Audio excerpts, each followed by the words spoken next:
Absence de calendrier électoral, la CEDEAO et l'ONU préoccupées. On parlait de la Guinée, Conakry et Maurice, donc Ovi avait la parole. Voilà. Donc je disais, il faut conceptualiser notre propre modèle. Pourquoi? Parce que le fait qu'il y ait des crises à répétition sont le symptôme que cela ne marche pas. Donc il ne s'agit pas de démocratie qui ne marche pas.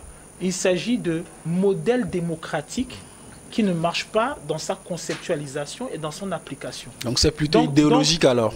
Mais oui, non, idéologique justement parce que... Puisque vous avez parlé de conceptualisation. Oui, parce que idéologique, pourquoi? Parce que ça s'appuie sur des paradigmes. C'est pour ça, la démocratie anglaise n'est pas la même que la française dans la gestion, n'est pas la même que la suédoise, n'est pas la même... Parce que ça s'appuie sur des paradigmes locaux, séculaires. C'est le problème que l'on a en Russie. Parce que le problème ukrainien, Russie-Ukraine, c'est un peu ça. C'est-à-dire là où, par exemple, on a dit aux Africains, ne regardez pas votre histoire, ne l'étudiez pas. Commencez votre histoire, elle commence en 60. N'allez pas au-delà, d'une certaine date. Les autres sont capables de conceptualiser leur politique et leur projection en vous renvoyant sur 3 siècles, 4 siècles, 5 siècles plus tôt de bagages historiques et de bagages de gestion. C'est pas ce que vous voyez. Donc maintenant, le problème qui se pose, c'est que les frictions, les redondances et ainsi de suite, mais c'est justement ça. Les modèles politiques occidentaux qu'on copie, c'est ça. On a coupé la tête des rois européens. Napoléon, après, quand il vient au pouvoir, oui, il a institué des choses, on dit c'est bien, mais ce qu'on ne dit pas, c'est qu'il a fait une guerre sur toute l'Europe et s'est cassé la gueule en Russie. Il est mort quoi? Il est mort en exil. Après, on a réessayé une république qui ne répondait pas aux attentes du peuple, on l'a renversée.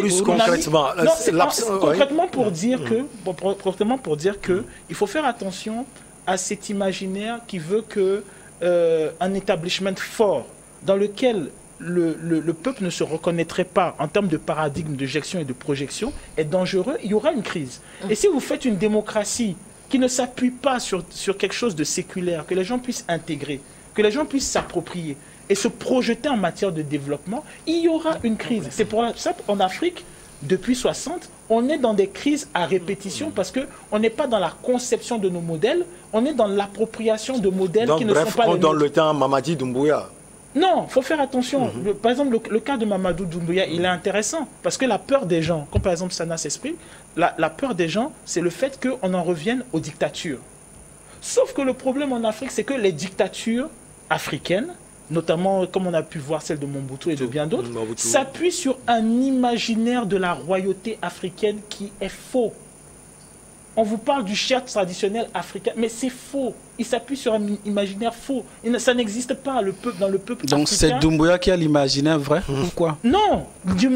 Comme par exemple, on dit que les gens qui disent par exemple, quand tu dis par exemple, ok d'accord, oui voilà, Doumbouya il ne prend pas un certain nombre de décisions, ainsi de suite, je suppose que c'est parce que tu estimes que cela peut virer en dictature militaire. Je ne l'ai pas dit. Moi, tout ce que moi je dis, il n'a qu'à restaurer l'article pour lequel... Mais s'il ne le restaure pas, pour toi, de facto, c'est comme une dictature militaire. Bon, moi, je n'ai pas dit cela. Je n'ai pas dit cela. Je n'ai pas dit cela. Moi, je n'ai pas dit cela. Il peut penser cela comme tout Africain. Mais justement, les dictats qu'on a connus, les dictats militaires, les dictats africains qu'on a connus, c'était des dictats qui s'appuyaient sur un imaginaire du chef traditionnel africain omnipotent. Il n'existe nulle part. C'est-à-dire le chef traditionnel africain omnipotent est venu très souvent avec des constitutions royales africaines qui se sont appuyées sur l'économie esclavagiste et coloniale.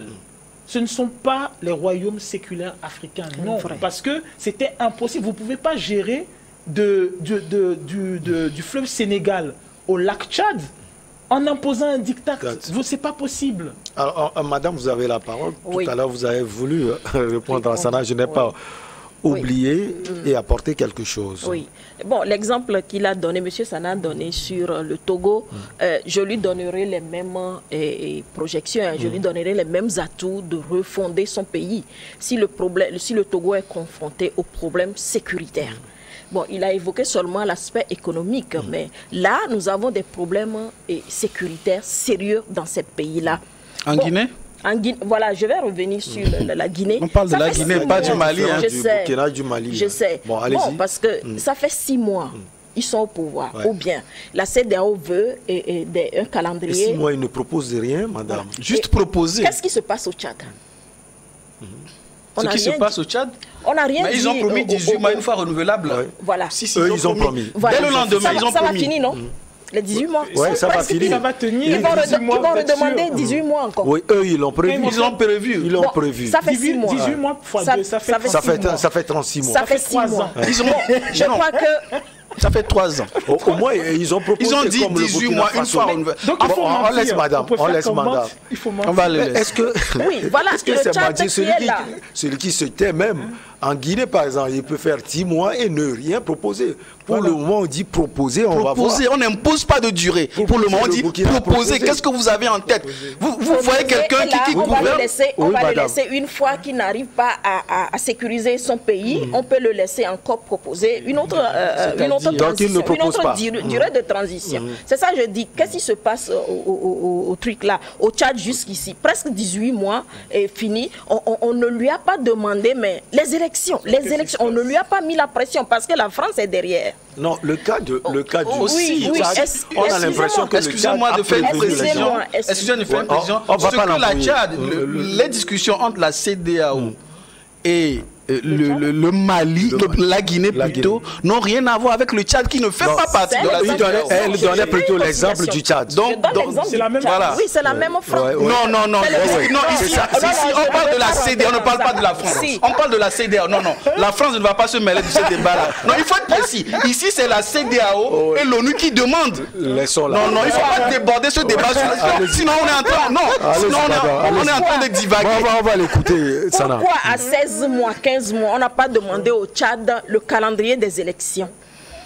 Parce que le Tchad ne fait pas partie de la CEDEAO. Ici, c'est la CEDEAO. C'est ça aussi. C'est ça aussi. Alors, est-ce que l'UA qui a sanctionné la Guinée? On déplace les débats. Les rapports, on ne peut pas comparer les rapports de la CEDEAO et l'ONU. Voilà, la CEDEAO et l'ONU. Le Tchad ne fait pas partie de l'ONU? La CEDEAO, le Tchad ne fait pas partie de la CEDEAO. On est en train de déplacer les débats. Contrairement à vous, moi, ce que je veux apporter, c'est qu'au moins au Tchad, ils ont dit 18 mois. Une fois renouvelable. Qui ne et ça a été accepté. Voilà. Ça a été accepté. Rien n'est dit. Voilà. Donc, ce que moi je voulais dire, c'est que, 6 mois pour Doumbouya, pour sortir un calendrier, dans l'entendement concret, humain comme ça, on peut se dire, oui, 6 mois, il en a beaucoup fait. Il peut donner des... Mais il faut voir tout ce qui se fait jusqu'ici. Vous voulez qu'il fasse combien de mois, madame? Non. La Guinée-Guinée, elle va te dire la Guinée-Guinée. La mode, c'est 3 ans. La mode, c'est 3 ans. La mode actuelle. Je l'ai dit. C'est vrai que comme la CEDEAO et l'Union... Et c'est l'ONU, ce n'est pas l'UA. Ils sont arrivés maintenant en Guinée. Accordons-nous quelques jours pour voir si Doumbouya va sortir un calendrier. Après cela, on va lui dire, on va demander pourquoi. Parce qu'on voit tout ce qui se fait avec les opposants et tout.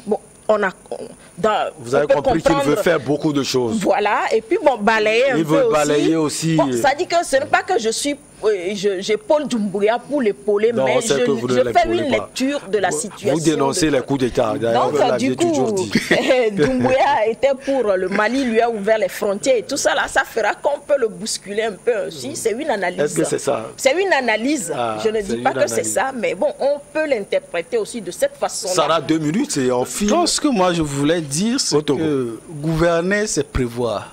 C'est quand même curieux qu'une personne qui vient au pouvoir, c'est ça aussi, qui vient au pouvoir, je ne vais pas rentrer dans ce débat de dire comment il est venu aujourd'hui, c'est lui qui assume l'autorité. Qu'après 6 mois, qu'il ne soit pas en mesure de donner une direction, juste de faire une évaluation. Tout ce que je compte faire, ça peut me prendre... Mais j'aurais même apprécié qu'ils disent 20 ans, 30 ans. Au moins, il aura le mérite d'avoir essayé de... Voilà. Voici quelqu'un qui est au pouvoir depuis 6 mois. Il est incapable de donner une durée. Au moins, les autorités militaires maliennes, ils ont dit entre 6 ans et 5 ans. Ça veut dire, pour moi, c'est des gens qui ont une forte idée de ce qu'on appelle gouverner. Ils arrivent à prévoir. Voilà quelqu'un à la tête d'une unité d'élite qui dépose le président élu. Et qui, jusqu'alors, depuis 6 mois, il est dans l'incapacité de prévoir.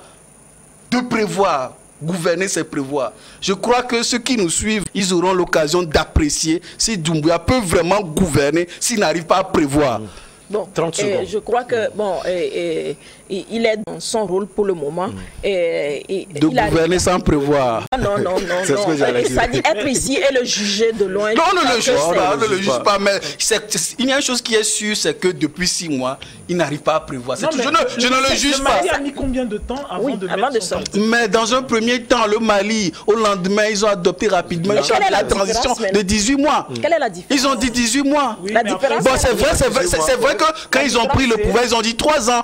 Et c'est sur la pression de la CEDEAO qu'ils sont revenus à 18 mois. Au moins, ils avaient une idée claire. Mais depuis là, le monsieur, en guillemets, il veut gouverner, mais il ne sait pas prévoir. Accordons quand même à nos chefs d'État quand même ce bénéfice du doute pour qu'ils puissent faire quelque chose. Alors là, on va accorder beaucoup de bénéfices de doute à beaucoup de chefs de l'État en Afrique. Sinon, si c'est pour mon président, je le ferai pareil. Je lui accorderai ce temps. Ok, on file au pays de Horace Donkovi. L'indication a été donnée mercredi par le ministre de l'administration territoriale et de la décentralisation et de l'aménagement du territoire Payadoa Boukpessi devant les députés à l'Assemblée nationale. C'était suite à l'adoption ce mercredi 2 mars à Akara lors de la deuxième séance de la première session ordinaire de l'année de l'Assemblée nationale de la loi dite de Kara sur la création des régions. À en croire le ministre d'État, les élections régionales annoncées depuis 2019 pourront être organisées au dernier trimestre 2022. Seulement aucune date précise n'est pas encore fixée pour la tenue de ce scrutin. Sana Sadio, au moins on a une petite idée. Oui.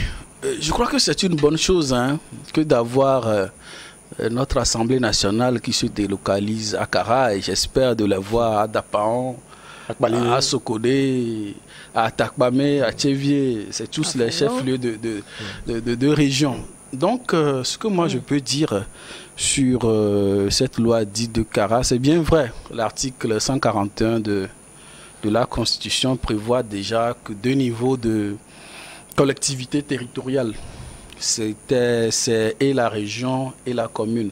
C'est vrai que c'était en 2007, non, la loi sur la décentralisation et la liberté locale, il faisait à un moment donné de la préfecture une collectivité territoriale. Mais après, cette disposition a été abrogée. Donc la préfecture va rester une entité déconcentrée plutôt. Maintenant, ce que cette loi dite Kara vient préciser les régions en tant que collectivité territoriale, c'est-à-dire sur le plan géographique. Oui, il y avait des régions, mais maintenant elles sont nommées, elles sont citées comme étant des collectivités territoriales, et ce travail va être, comment dit-on, parfait avec la précision aussi par la loi du ressort territorial de ces régions. Maintenant, la question qu'on peut se demander, c'est voilà, on a aujourd'hui les communes. Qu'est-ce que vont nous apporter des régions en tant que collectivité territoriale? Là, il va falloir... C'est la vraie question. C'est la vraie question. Il va falloir... Madame Sophia. Non, c'est-à-dire il va falloir faire une lecture approfondie de la loi parce qu'il y a des compétences. C'est-à-dire c'est un problème de compétence. C'est une question de compétence aussi bien l'État a ses propres, compétences, la commune a ses compétences, aussi la région a ses compétences. Maintenant, entre elles, il y a des compétences qui sont des compétences propres, c'est-à-dire des choses que la région, en tant que collectivité territoriale, ne peut que faire, tout comme la commune. Maintenant, entre elles, il y a des compétences dites partagées. Des compétences partagées entre l'État et la collectivité territoriale et des compétences que l'État transfère. Donc, c'est 3 niveaux de compétences. Les compétences propres qui sont reconnues comme étant relevant de manière autonome de la collectivité territoriale en question. Il y a des compétences partagées entre la collectivité territoriale et l'État et des compétences que l'État leur transfère. Maintenant, ce qui est intéressant sur le plan régional, et la distinction, c'est que la région va mener sa propre stratégie de développement en coordonnant celles des communes qui sont de son ressort territorial. Alors, ce que Sana a dit, surtout la chute est intéressante parce que j'allais vous poser cette question au Russe Donkovi. Qu'est-ce que ces élections régionales peuvent apporter? Mettons que le Togo est en apprentissage, c'est-à-dire la question de la décentralisation, il est clair que c'était une question importante. Maintenant, après, je pense que le gouvernement essaie quelque chose, je trouve, qui est intéressant. Par contre, le gros défi, ça va être, parce que c'est une chose, il y a un proverbe chinois qui dit méfie-toi de ce que tu souhaites de peur que cela se réalise. Dis-le en chinois. Alors, ça veut dire que quoi? Ça veut dire qu'actuellement, il y a ces régionales qui s'annoncent, on a les locales et ainsi de suite. Et par conséquent, ça met les acteurs en face de leurs responsabilités. Oui. Ça veut dire que vous voulez être représentant d'une région, vous postulez à la mairie et ainsi de suite. C'est compliqué à un moment de tomber sur l'État si vous-même, vous n'êtes pas à même de gérer convenablement les choses qui vous sont confiées. Donc il y a de facto, il n'y a plus de centralisation, il y a une décentralisation, il y a une responsabilisation d'un certain nombre d'acteurs. C'est un peu ça. Maintenant, ce qui est vrai aussi, c'est que ça permet à l'État d'avoir un meilleur regard sur les régions, sur ce qui s'y passe, mais aussi ça permet à ces acteurs-là d'interpeller l'État sur un certain nombre de problématiques. Donc c'est pas mauvais en soi. Le seul truc peut-être que moi qui me gêne, et ce n'est pas spécifique aux élections régionales, c'est le sentiment d'être chaque année en période électorale. C'est un peu ça. D'où la nécessité d'élections générales. Parce qu'il y a quelque chose de particulièrement vicieux à être constamment les présidentielles, les municipales, maintenant les régionales, les législatives. À un moment donné, il faut... Parce que c'est budgétivore tout ça. Et on a l'impression qu'on est en perpétuelle campagne. C'est-à-dire que le pays est sur cette lancée. C'est-à-dire, comme on est là par exemple, on va faire les régionales. À peine on va terminer les régionales, législatives se présentent en 2023 ou bien donc du coup, 23. Tout un ensemble de la structuration du pays est impliqué dedans.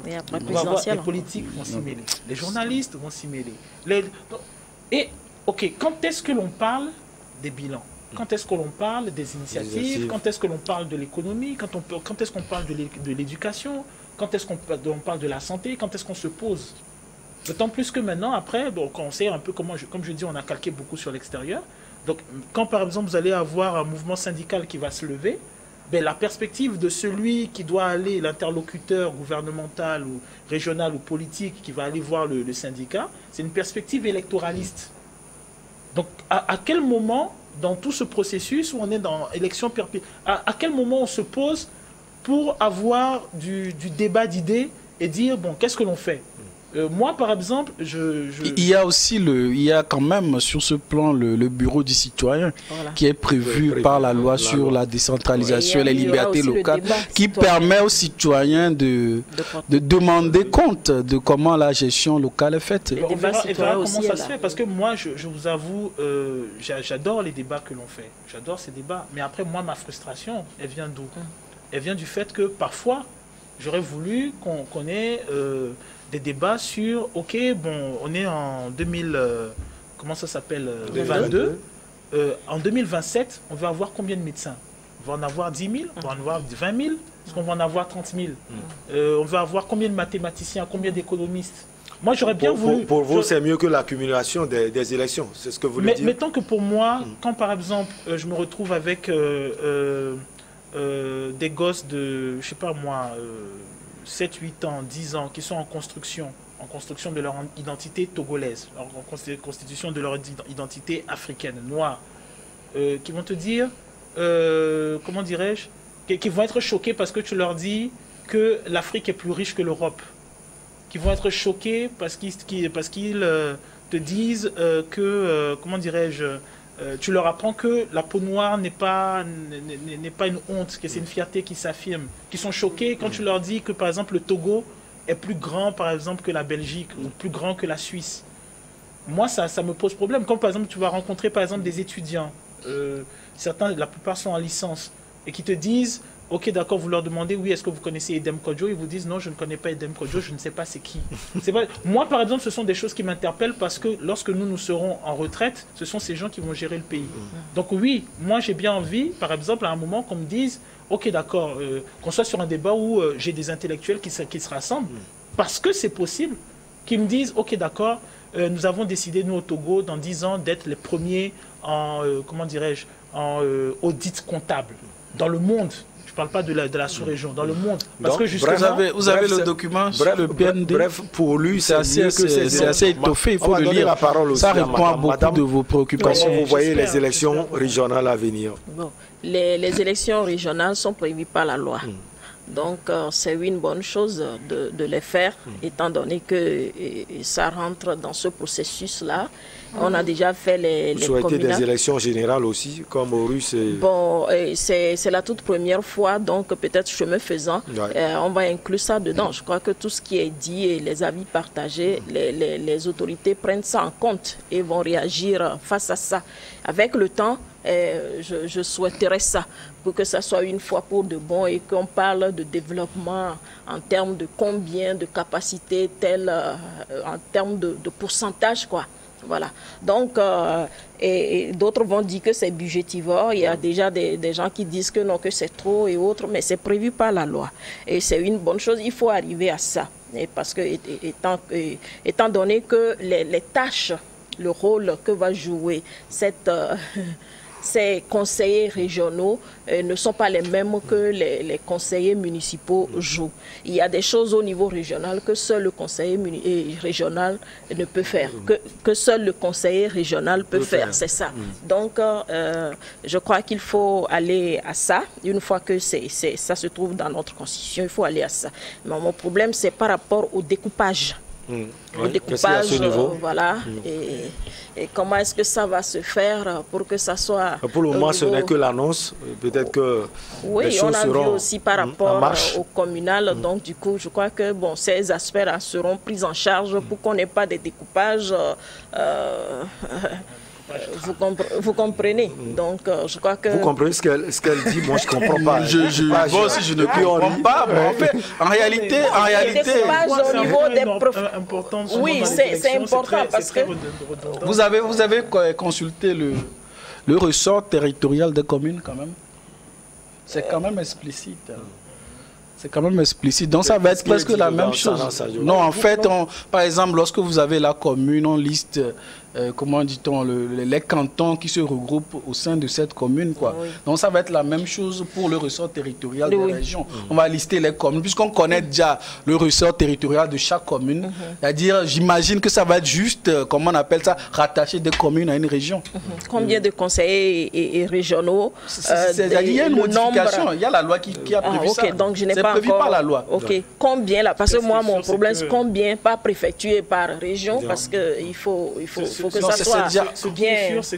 J'ai vu pour les municipalités, mais pour les régionales, je n'ai pas en fait, au sortir du CNAP, il y a une modification parce qu'il y avait des certaines règles pour augmenter le nombre de conseillers régionaux, peut-être justement pour répondre à cette attente. Donc, il y a une modification qui vient revoir à la hausse le nombre de ces conseillers régionaux. Mais ce qui est intéressant chez madame, c'est que lorsqu'on parlait tout à l'heure des contraintes budgétaires liées à cette multiplication d'élections chaque année, elle a voulu que l'on s'en tienne à la loi. Comme on s'en tient mais dans d'autres contextes, quand la loi prévoit les élections comme en Guinée, elle ne veut pas ça. Vous savez, on ne va pas revenir sur ce point-là. On sait que la CEDEAO a failli dans beaucoup de domaines. Non, la CEDEAO n'a pas failli. La CEDEAO n'a pas failli. Moi, je le dis pour que cette institution-là soit revue, soit les clauses... C'est une manière de la consolider, de la fortifier indirectement. Bon, pour qu'elle revoie quand même les clauses. Oh là, quand on sanctionne, on dit des choses qui ne sont pas dans les clauses. Par exemple, fermeture des frontières d'un pays sahélien qui n'a pas d'accès à la mer, à la côte. Ça ne fait pas... La Côte d'Ivoire elle avait subi la même chose. Je pense je parle du Mali. Oui, la Côte d'Ivoire avait subi la Côte d'Ivoire avait jurisprudence en 2010, c'était en 2010, oui. sous Laurent Gbagbo. Oui, le 5 février 2005. On est à 2020. Le Togo aussi. Le Togo, on est à 2020. En 2005, le Togo avait été sanctionné. On est à 2020. On est à 2022. Et le 25 février, le Togo s'est constitué.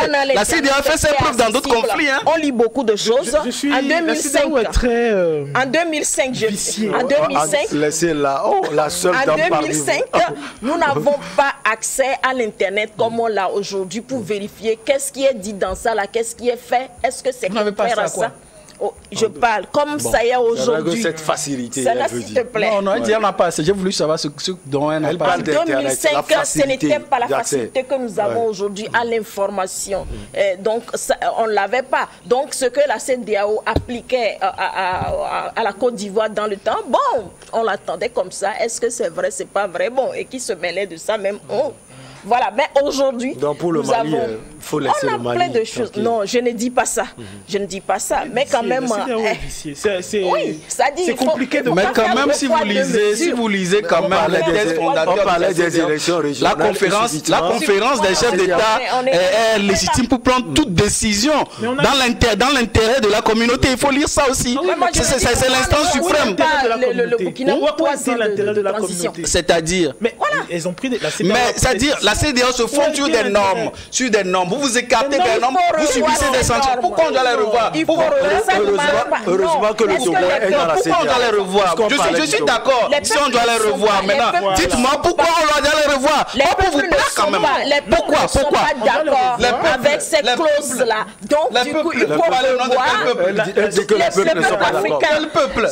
Quand même, moi, je suis du peuple africain. Moi, je soutiens la CEDEAO. Moi aussi, je suis. Donc, vous ne parlez pas à mon nom. Vous parlez à mon nom. Ne parlez pas à mon nom. Moi aussi, je suis de son peuple. Mais qu'est-ce qu'on a vu? Qu'est-ce qu'on n'a pas scandé envers la CEDEAO? À bas la CEDEAO, allez. Donc, c'est quand on scande, c'est ça le peuple. Il y a aussi des... Ce que vous devez savoir, il y a aussi des majorités silencieuses. Il y a des qui soutiennent. Qui sont les chefs d'État? Non, pas forcément. Moi, je suis pas... On parlait des élections régionales au Togo et subitement la CEDEAO. En fait, ça va être intéressant de garder ce trio, puisque Constant Lemou n'est plus régulier. On va garder ce... Non, Russe, c'est toi qui te compromets dans tes discours. Non. C'est compromis. Qu'est-ce que compromise comment?